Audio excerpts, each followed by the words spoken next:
Television, the new colosseum. Why is there a proliferation of violence in entertainment and sports, both in the present day and throughout history? What purpose does such mass media exposure to violence serve with regard to the social structure and mental state of the populace? Who benefits from the agenda of displaying violence in the media, and how do they benefit from people all over the world being exposed every day to this violence? The fact that the entertainment industry is rife with violence is not likely to be widely contested. It is there in front of your face, every day, on the news, in cartoons, in movies, and even at the football matches. All this violence brought directly to your living rooms. Why?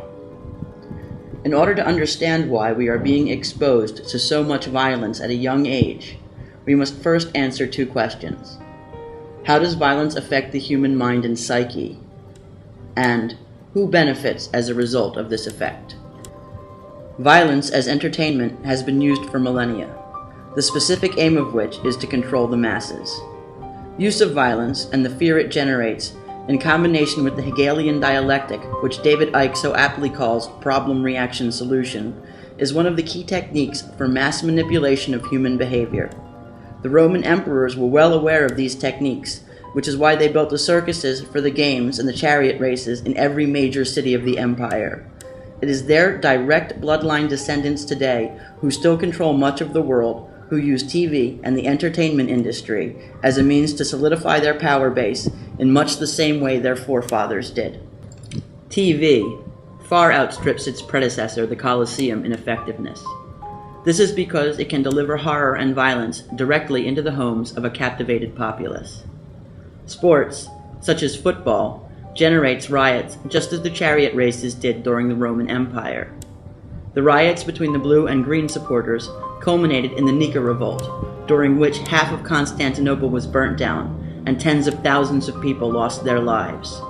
Now the supporters are for Arsenal or Ajax instead of the blues and the greens, but the outcome still has the potential to be the same.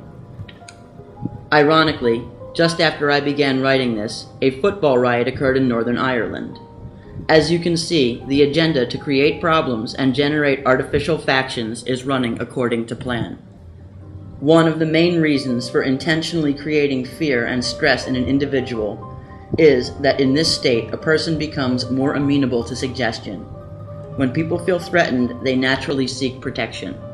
Many will turn to the government and its law enforcement agencies in hopes that they can engender some sense of security. This leads to governments launching false flag operations, the aim of which is to create panic and fear in order to impose stricter legislation, expand governmental powers, and limit the freedoms of the populace. This is why events like 9/11 and 7/7 were played continuously in the media internationally. This is done in order to generate enough fear so that governments of the world have carte blanche to legislate as they please, regardless of the constitution and laws of their respective countries. This same manipulation of fear is the purpose for the overblown coverage of football riots. It creates apprehension in the average spectator who wants to enjoy the game. Those who wish to attend public events must be willing to give up their personal rights for a bit of perceived safety. They must show ID cards, submit willingly to unjust searches. These searches will undoubtedly become more and more frequent in everyday life instead of just at the airport or public sporting events. Fear is not the only effect of violence that is favorable with regard to the elite's agenda of manipulation.